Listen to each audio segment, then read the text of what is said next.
साधक तू केवल अकेला है, पूरा विश्व तेरे खिलाफ है।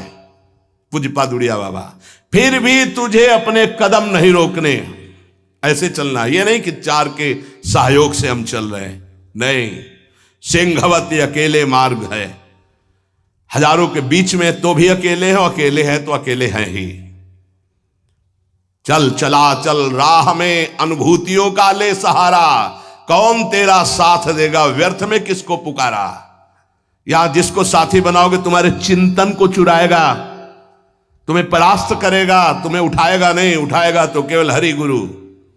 चिंतन में नहीं आना चाहिए हमारे और कोई सहयोगी, एकमात्र हरि गुरु के सिवा कोई सहयोगी नहीं। नाम जापक सावधान, तुम्हारा तिरस्कार होगा। तुम्हें उस तिरस्कार से पराभूत नहीं होना, उदास नहीं होना, निराश नहीं होना। तुम्हें उत्साह संपन्न होकर नाम गाने सदा रुचि, तुम्हारा उत्साह बढ़ना चाहिए। सह गया, बड़ी कृपा हुई। जैसे कोई किसी ने गाली दिया, उपहास किया, तो आप निकल गए तो आपके हृदय में शीतलता आएगी। सह गया, क्रॉस हो गए, एक परीक्षा में पास हुए। राधा राधा राधा, बड़ी कृपा श्री जी की। उसने बहुत अपमान किया, तिरस्कार किया और हमको क्रोधित करने की चेष्टा की, लेकिन हृदय में क्रोध नहीं आया, बचा लिया श्री जी ने। नाम की बड़ी कृपा, बड़ा आनंद आएगा, देख लेना। उस समय उपासक को आराध्य देव की विशेष कृपा समझनी चाहिए, जब तिरस्कार, अपमान, निंदा और झुकना पड़े। झुक गए तो उठ जाओगे, और उठ गए तो टूट जाओगे। ये मार्ग है, समझना। संसारी आदमी क्या देखा, झुका दिया ना, हम झुक गए। जे ही तुम झुके तो इतने ऊंचे उठा दिए जाओगे कि वो देख नहीं पाएगा, वो ऐसे भी नहीं देख पाएगा, इतने ऊंचे उठ जाओगे। ये मार्ग का रहस्य समझना। जो इस मार्ग में है कि झुक नहीं सकता तो टूटना पड़ेगा, ये माया रौंद देगी तुम्हें। तृणादपि सुनीचेन, झुकना पड़ेगा। झुको, झुकने से ही तुम निकल जाओगे और ऐसी ऊंचाई पर चढ़ जाओगे कि कोई तुम्हें झुका नहीं सकेगा। वो समय आएगा।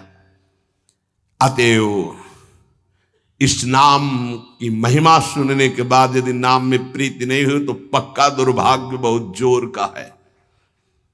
सदा सर्वत्रास्ते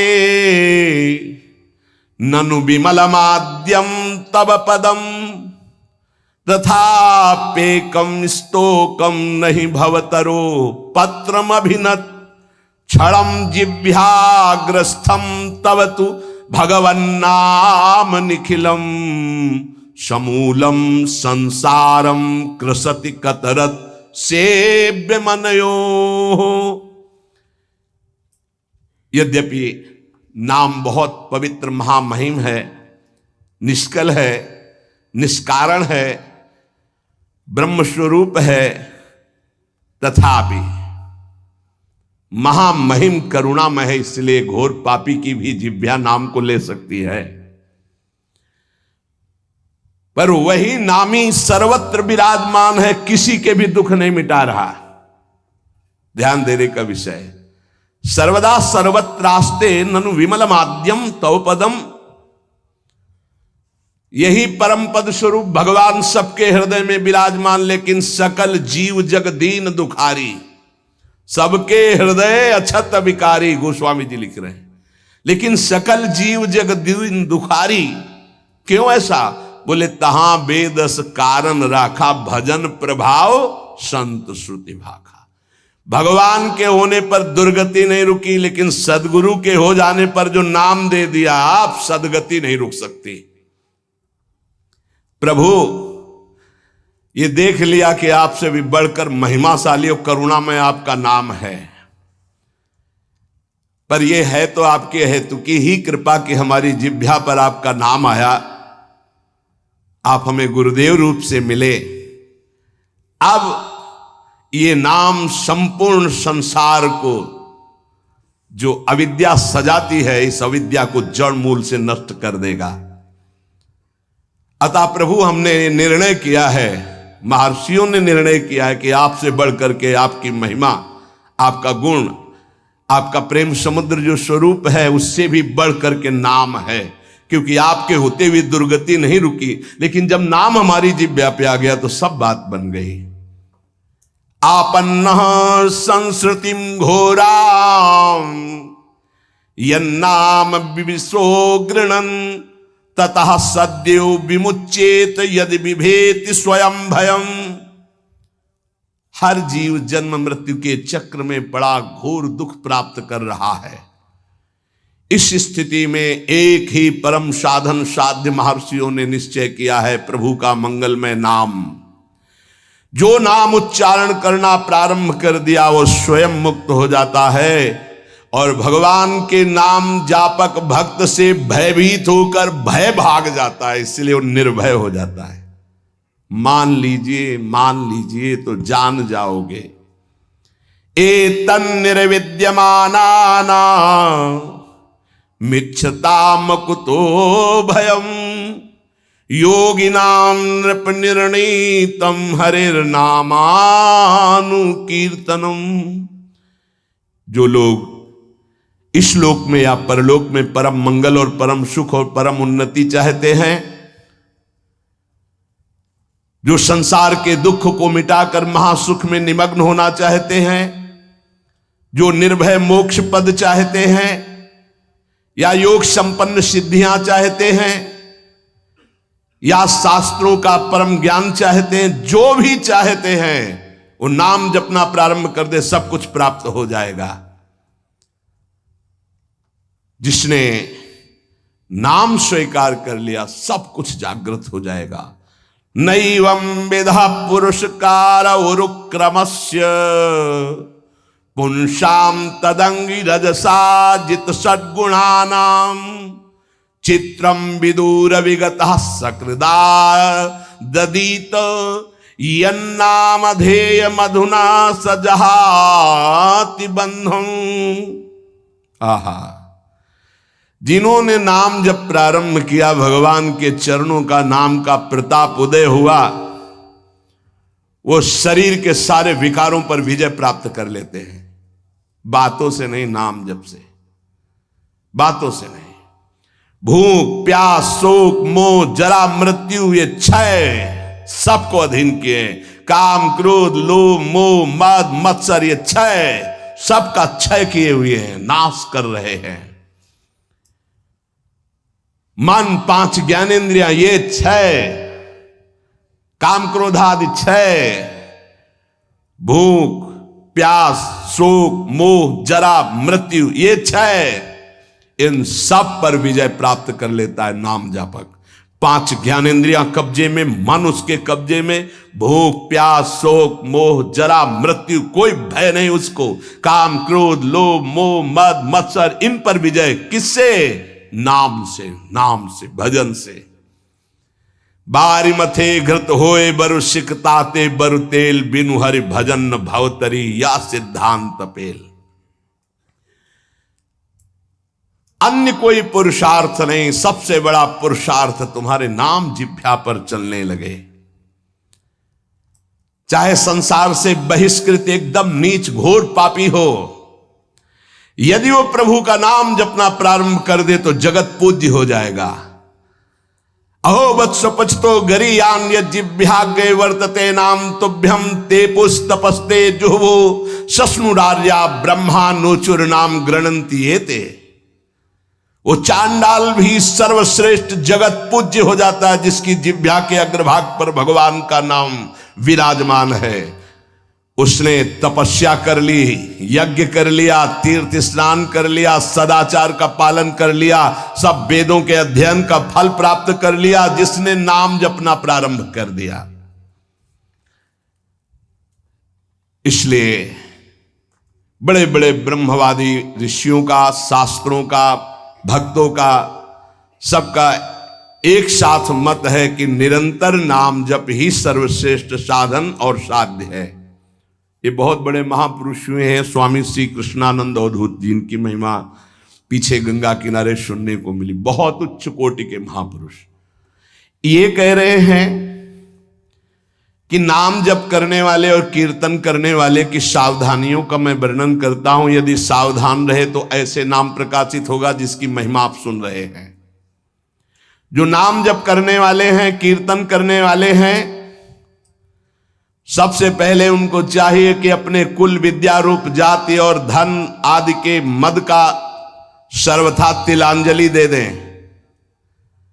कहीं किसी साधक की जाति पक्ष, रूप पक्ष, कुल, ऐसा वैसा ये सब विचार न कर बैठे, नहीं तो नाम जप या कीर्तन आदि जो भगवत मार्ग स्वीकार किया उससे भ्रष्ट हो जाओगे। पूरा का पूरा तुम्हारा भजन छीन हो जाएगा, आगे का मार्ग बंद हो जाएगा। किसी संत, किसी वैष्णव, किसी नाम जापक के प्रति ऐसी भावना न करे। ये शरीर की पोशाक है, सबके अंदर वही तेज स्वरूप परमात्मा विराजमान है। ध्यान रखना, पोशाक धन के अनुसार मिलती है। बढ़िया पैसा है तो बढ़िया कपड़ा पहन लिए, ऐसे ही तपस्या और पुण्य के अनुसार पोशाक मिली। तो पोशाक तो नष्ट होने वाली, लेकिन पहनने वाला तो निर्विकार चिदानंद है। उपासक पहनने वाले को देखता है, पोशाक संसारी आदमी देखता है। पोशाक देखकर आदर संसारी आदमी करता है, पहनने वाले को देख करके आदर विवेकवान देता है। तो पहनने वाला कौन है? भगवान का चिदानंदमय अंश, वो समान है सबके हृदय में। इसलिए आदेश करे, पहला, किसी कुल, विद्या रूप, जाति, धन आदि का गर्व करके भजन मार्ग में मत चलना। विद्या रूप, महत्व, कुल, धन, जौबन, अभिमान, सठ कंटक देखे जहां, रहे न भक्ति निदान, रहे न भक्ति निदान। स्वांग सब नगर नारी के, बिसैन हाथ बिकाए नहीं रिझवन भतारी के। भरतार श्री हरि को रिझाने की सामर्थ्य खो चुका उपासक यदि गर्व कर लिया विद्या का, रूप का, महत्व का, कुल का, धन का, यौवन का, सबसे पहले इन 6 मदों का त्याग करे। ये सठ कंटक हैं, भक्ति महारानी हृदय में नहीं जागृत होंगी। तिलांजलि दे दे, भूल कर याद न करे। जब भजन गुरु कृपा से होने लगे तो अपने को बड़ा भजनानंदी समझकर, किसी को तुच्छ समझकर उसका तिरस्कार, हंसी मजाक न कर दे। समझ लीजिए, अगर कहीं अभिमान कर ले तो फिर देवर्षि नारद जी भी जैसे महापुरुष उपहास के पात्र बन गए। पूरा चरित्र कई बार सुनाया है। इतना नहीं, अपने को तृण से भी नीच समझना है नाम जापक उपासक को। क्वा हम तुच्छा परम अधमा, हरिवंश महाप्रभु कह रहे हैं। तृण से नीच, जैसे तृण के ऊपर पैर रख दिया, पैर हटाओ तो फिर वो उठ गया।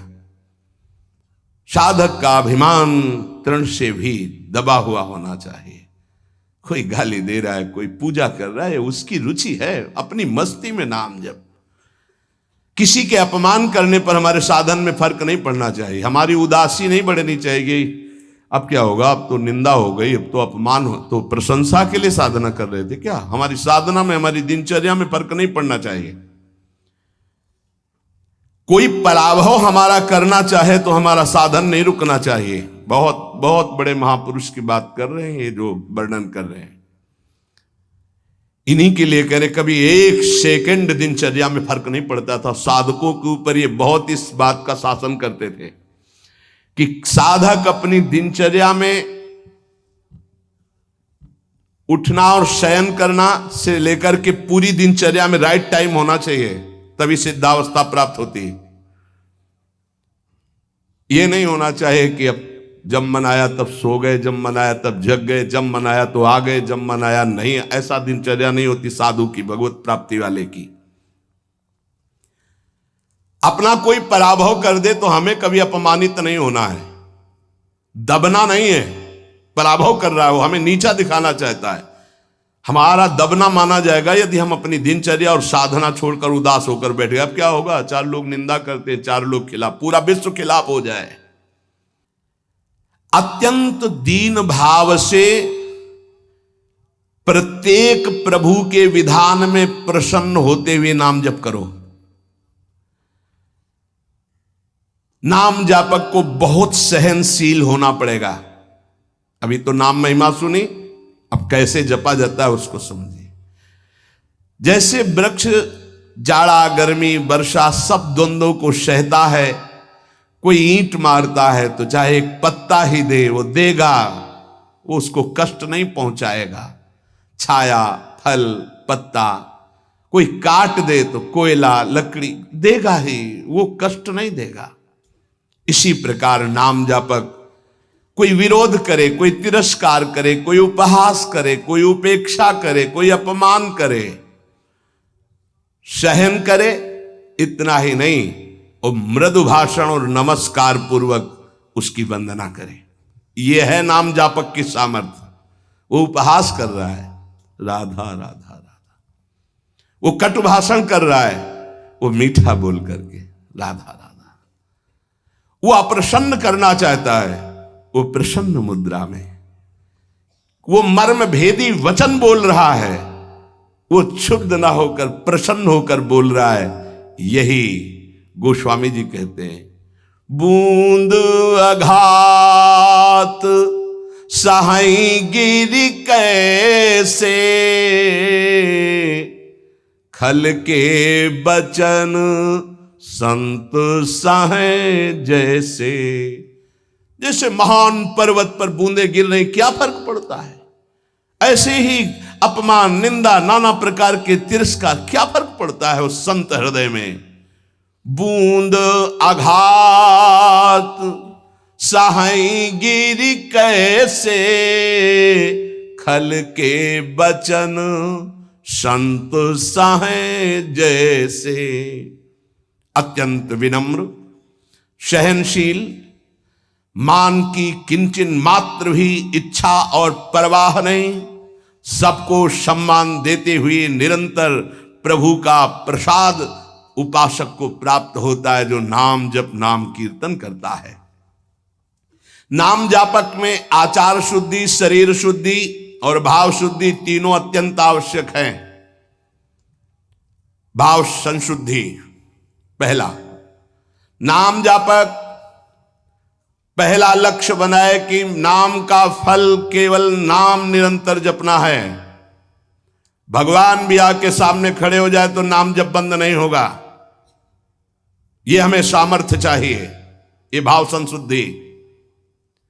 अगर हम जिनका नाम जप रहे हैं वो आ जाएं और कह दें कि नाम जपना छोड़ दो, मैं आ गया, तो हम नाम जपना नहीं छोड़ेंगे, आप चले जाइए। आप जाएंगे कहां? पतंगो यथा त्वा मनुभ्राम्यमाणा, डोरी हाथ में है, पतंग प्रियालाल है, नाम है डोरी, राधा राधा राधा, जाओगे कहां? हमारे समीप रहोगे।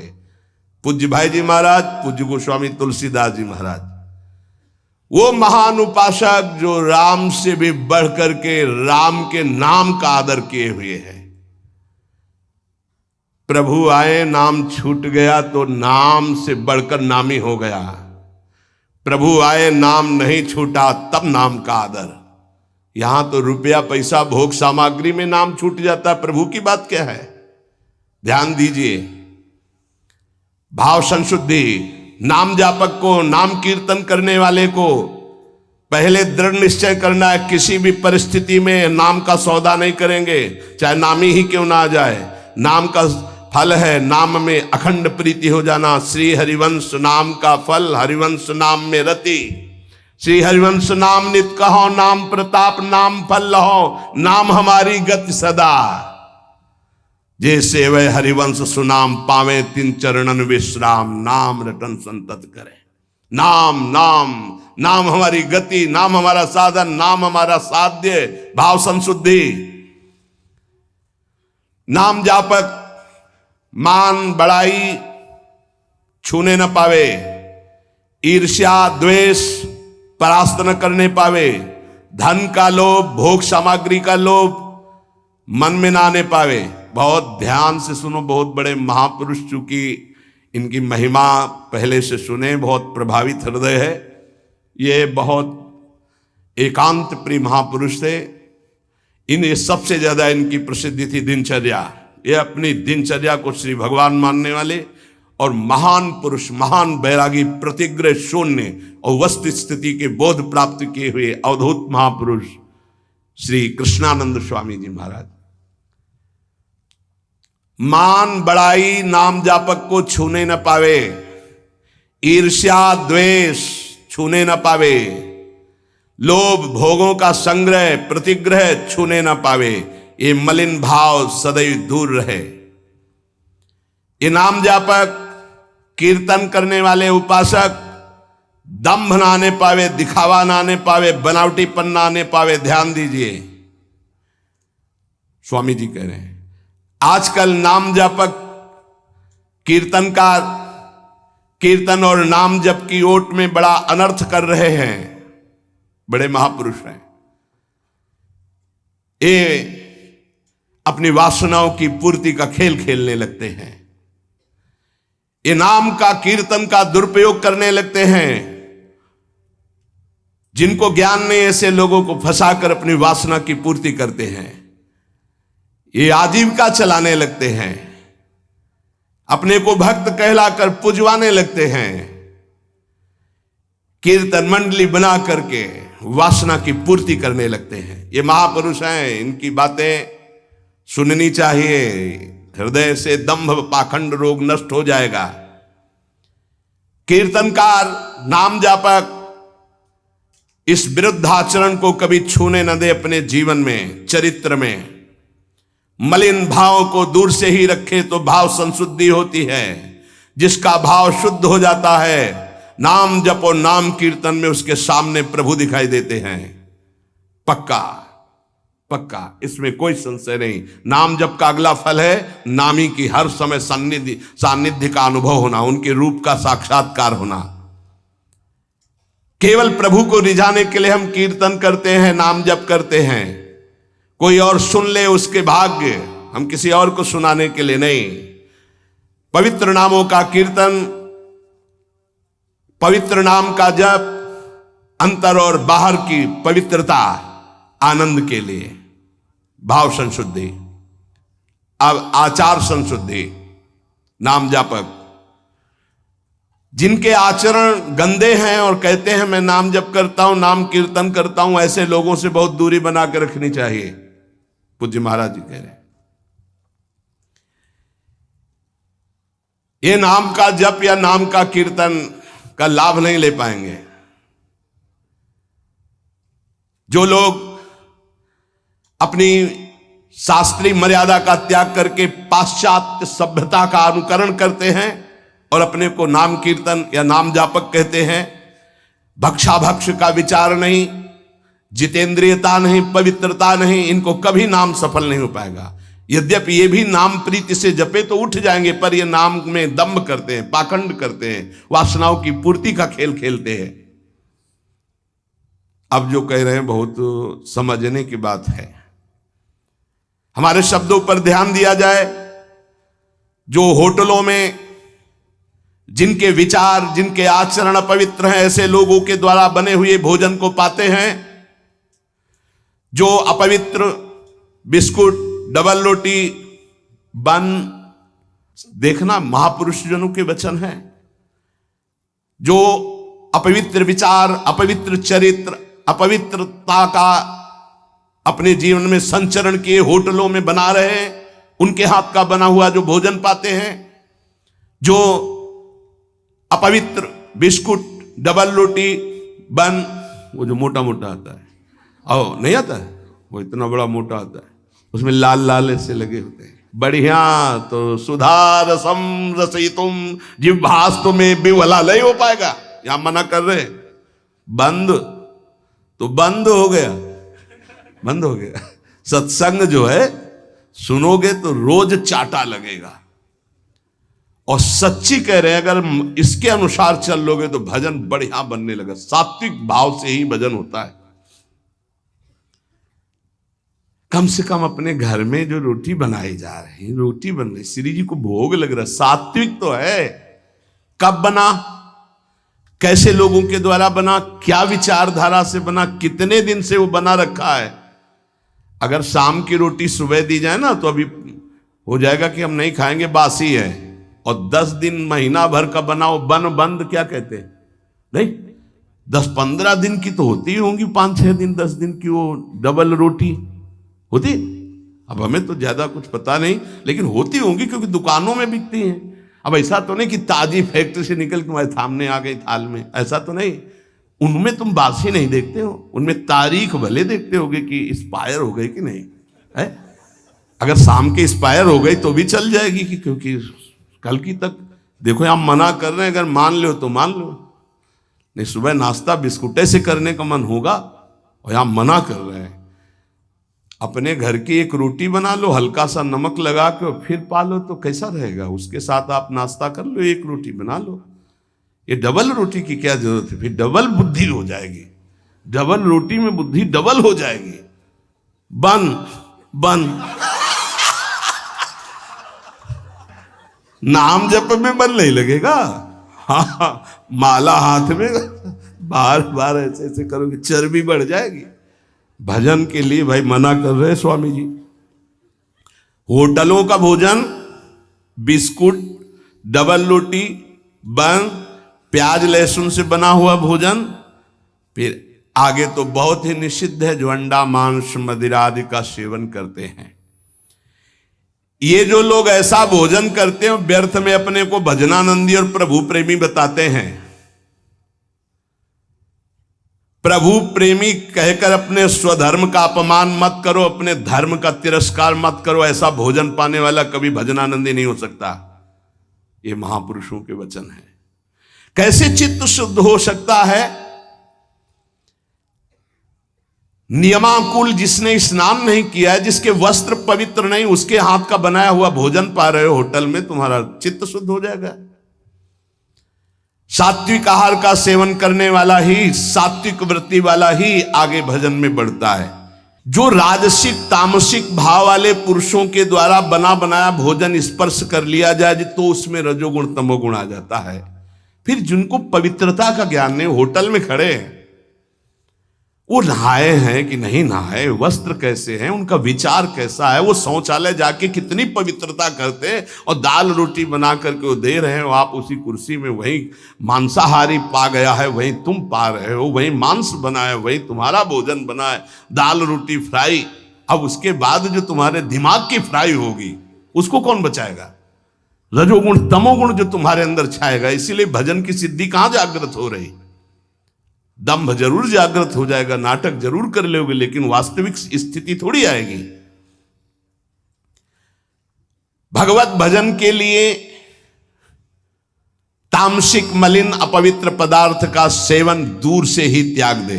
कई बार हमने प्रार्थना की कि प्याज लहसुन में कोई दोष नहीं, जहां आलू प्रकट होती वहीं वो प्रकट होता है, उससे तमोगुण की वृत्ति बढ़ती। इसलिए हमारे संतों ने रोक दिया है। वो कोई हिंसा नहीं है, किसी जीव की तो हिंसा नहीं है। जैसे हमारे लिए आलू है, शकरकंद है, मूली है, इनके लिए खाने का आदेश है। कहीं कहीं गाजर निषेध, कहीं कहीं गाजर लेते भी हैं। अब ये जो प्याज लहसुन है केवल तमोगुण के कारण निषेध। तमोगुण आ जाने पर निद्रा आलस्य प्रमादोत्थम वो भजन में नहीं लग पाएगा। तो भजन विरोधी वृत्ति का हम त्याग करते, इसलिए हम उस तमोगुण भोजन का त्याग करते। उपासक को भोजन पर विशेष सावधानी। एक काहे को ये सब 20-30 मिनट का खेल है, भूख लगी है और ये 2 अंगुल की जबान में केवल वो मिनट भर वो जो घुमाया, बस उसी का स्वाद है। गले के नीचे गया और फिर तुरंत उगल दे तो देखने लायक नहीं। बढ़िया जूस पियो अंगूर और अनार और मौसमी और सेव का, 2-4 घंटे में बदबूदार लघुशंका बना के फेंक दिया। ये मशीन ऐसी गंदी है, केवल भजन बन जाए इसलिए। ये जो चाट चटोरापन है ना, कैसे भजन होगा भाई बताओ? स्वाद तो तुम ले रहे हो गोलगप्पा का, पानी पूरी कहते हैं क्या उसमें? वो जब हाथ से घोर रहा था तो सैनिटाइजर लगा थोड़ी धोया था कि उसको पवित्र किया। क्या क्या कैसे कैसे वो पदार्थ बने, कैसे वो सामग्री बनी। तुम नाम जापक हो, भगवत प्राप्ति करना चाहते हो, दुकानों की बनी बनाई चीजें तुम खाकर भजन करना चाहते हो। चाहे कोई कितना परिपक्व अवस्था को प्राप्त हो, अशुद्ध भोजन होने पर भजन खींचना पड़ता है और शुद्ध भजन होने पर भजन ईश्वरित से होता है। इसीलिए वो अनुभव करके, सिद्ध पुरुष ही अनुभव करके लिखते हैं। साधकों के अनुभव थोड़ी होते हैं, सिद्धों के अनुभव है। तो हमें लगता है कि 2 मिनट की बातें, जबान के स्वाद की बात, भोजन को हमें सुधारना चाहिए, ये चीजें तो साधक को पानी ही नहीं चाहिए। देखो बहुत बढ़िया बात है, जाओ घर, एक परेठा बनाओ, नमक लगाओ, श्री जी को ऐसे अर्पित करो, आप पालो, बाल भोग आपका बढ़िया हो गया। बढ़िया रोटी बना लो, दाल बना लो, सब्जी बना लो, प्रभु को भोग लगाओ, तो उदर पोषण, सात्विक वृत्ति, भजनानंदी आपका स्वभाव बने। हम भजन करने वालों के लिए कह रहे कि प्रायः जितना सावधान रहोगे भोजन में उतना अच्छा रहेगा। भगवत भजन के लिए आपके शरीर और वस्त्र दोनों शुद्ध होने चाहिए। पवित्रता का निर्वाह करना ही होता है। आजकल तो बाथरूम के उतने वस्त्र धारण करो शौच में जितने, या तो एक ऊनी हो तो वो चल जाएगा, वो वहीं रखा रहता है, उसको धारण किया, शौच आदमी गए उसको उतार के रख दिया, पवित्र हुए, फिर वस्त्र धारण किए। अगर सूती वस्त्र आप पहन करके जाते हैं और वो कमर के निचले, तो वो धोना पड़ेगा आपको। जैसे बार बार जाना हो तो उनको ऊपर समेट लिया, क्लिप लगा ली। पवित्रता का व्यवहार करें। अगर आपका शरीर अपवित्र, आपके वस्त्र अपवित्र, आपका भोजन अपवित्र, तो परम पवित्र पुण्य श्लोक भगवान का नाम जप करो, भगवान का नाम कीर्तन कर पाओगे, तभी भाव नहीं आएगा।